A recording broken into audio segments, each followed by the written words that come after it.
Hello guys and welcome back to our channel.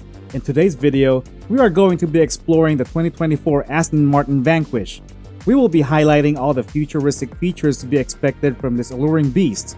Make sure to stick around to find out all you need to know about the 2024 Vanquish. Also, hit the subscribe button and notification bell for more videos like this if you haven't already. The Vanquish is the best Aston Martin yet. Facts. It's made of grills and vents and curves, but so many of those lines lead to a single point: the tire. Air displaces weight as easily as weight displaces air, and Vanquish is built around speed. The visible peak in front blends into the aero flare sculpted into its hips, making it seem like a bullet strapped to bicycle wheels. With 700 horsepower, this 2024 version is expected to beat the 2019 version's top speed of 295 km per hour. That's 183 miles per hour. All you need to know is how long you want to hold on, as the new Aston Martin Vanquish takes off from 0 to 62 miles per hour in just 4 seconds. The Vanquish shares a platform with the DBS and is available as a hardtop Volante convertible. In 2004, a coupe version was added to the lineup, and today, the design is even more impressive. Although sales have been dwindling away in recent years, the Vanquish has been described by many motoring journalists as one of Aston Martin's most iconic and beautiful cars, and it was named their top design of 2004. It maintains its elegant British flair with carbon fiber alloys, which give it a lightweight feel, light brakes and high speed, angular headlights, and a sleek, aerodynamic look. This version will certainly be racking up awards when it finally hits the markets in 2024. Yes, now to the main event. First, we start with its overall design. The Vanquish is about as wide as a typical sports car, but it's about 6 inches shorter. It has to sit lower than a typical sports car because it has a low roofline instead of an SUV's high roofline. It has a low flat hood with no engine. While this is the same 12-cylinder engine that will be used in the upcoming Valhalla and Valkyrie hypercars, it will be a slightly detuned version for Aston Martin's Vanquish model. This means it is safe to call this car a hypercar too. Although the upcoming Vanquish will share its chassis with the Valhalla and Valkyrie hypercars, it won't be as limited in production or as expensive as those ultra high-end cars. The Vanquish will also be Aston Martin's first car with a bonded aluminum space frame, instead of the company's typical carbon fiber tub. The Aston Martin's lack of aggressive aero tech suggests it will be more of a grand tourer as opposed to the more expensive Astons built for track use. It will be a more comfortable high-speed driver than the company's other racier models. The 2024 is very similar to the 2019, a car we liked. This Vanquish, however, is a little lower and wider, with more power and a more advanced aerodynamic package.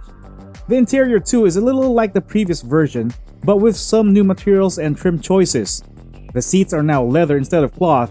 The interior styling is a bit more futuristic. There are some new materials in here as well. In 2024, Aston Martin will no longer be building the Vanquish model with an engine from Mercedes' AMG division. In a move that has surprised nobody, Aston Martin has confirmed that it's developing its own power plant. Also, specific details of the performance and design of the ride and its hybrid 3.0-liter V6 engine are still being kept secret, but it could potentially produce up to 700 horsepower. This engine will be behind the seats in 2024 to make it a more competitive match for the Ferrari F8 Tributo and McLaren 720S. The most notable aspect of the new car's design is its engine placement too. While Aston Martin has been using a front-engine/rear-wheel drive layout for decades, it appears to have settled on a mid-engine/rear-wheel drive layout for all models going forward. The Vanquish nameplate has always been a bit unusual. Most luxurious cars have been front-engine GTs, but none of them have really been what you would call proper sports cars. The inside of the Vanquish looks like a jet cockpit crossed with a stealth fighter crossed with a sultan's boudoir, all in perfect harmony. Carbon fiber everywhere you look, with wood accents on the dashboard and steering wheel where your hand rests. This futuristic beast will be roomier than Aston's upcoming mid-engine hypercars.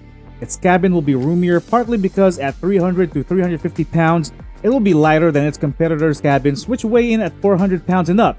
That weight difference isn't just because the Vanquish has a carbon fiber monocoque instead of aluminum. It also has aluminum front and rear subframes with integrated roll cages and carbon fiber body panels over them.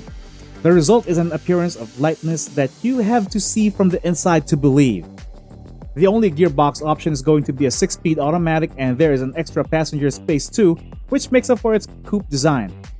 The car will of course have been styled by Aston Martin's renowned team under the leadership of Marek Reichman. All around, the interior is said to have been inspired by the classic Aston Martin Lagonda, but with a modern twist. We expect a whole host of classy materials throughout with unquestioned quality. There will no doubt be a vast amount of customization options, upscale materials, and racy elements throughout. This is going to be an excellent car for Aston Martin lovers and those who want an exotic look and feel, but are not necessarily looking for outrageous power or speed.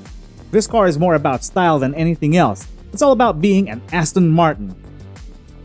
As for the media and tech options, you get a touchscreen media display. The screen is sharp, clear, so you get all the cool gesture controls or apps that you do on tablets and phones these days. The thing is really nice to look at though. The graphics are simple but attractive, and the colors are vivid without being overbearing. There are no unnecessary animations or transitions, just simple commands for basic functions like volume and tuning. It looks very clean and tidy, which is exactly what it should look like in a vehicle with such low-key luxury as this one offers. If you want to change the radio station or adjust the climate control or bring up some information about your trip or settings for autonomous driving, you just touch the screen. Finally, you can tell this is a new Aston Martin Vanquish because of the mid-engine layout and also because it has somewhat more conventional looking nose and tail. But if you look at the shape of the body and side profile, and in particular the shape of the upper edge of the doors, it's clear that this is a descendant of the DB10, which was itself a descendant of the DB9. This is not to say that Aston Martin has been lazy or unimaginative. There are only so many ways to make a car look like an Aston Martin. This second generation design has worked very well. The current Vanquish style debuted in 2012 and received a minor refresh in 2015. It outsold its main rival, Porsche 911, by nearly 2-1 last year. From what we've heard from those who have driven it already, the Vanquish 2024 will be worth every penny. The less surprising news is that the next Vanquish will retain its predecessor's 6-liter V12 engine. While there are no official performance figures available at this time, we can safely assume that this car will offer blistering straight-line performance in both neighborhood roads and highways. With that, we have come to an end of the show. How impressed are you? What don't you like about the 2024 Aston Martin Vanquish? Tell us what you think about this cool ride in the comment section. Please share and comment on our amazing videos, and don't forget to like and subscribe to our channel to notify a new video like this is out immediately. Have a great day!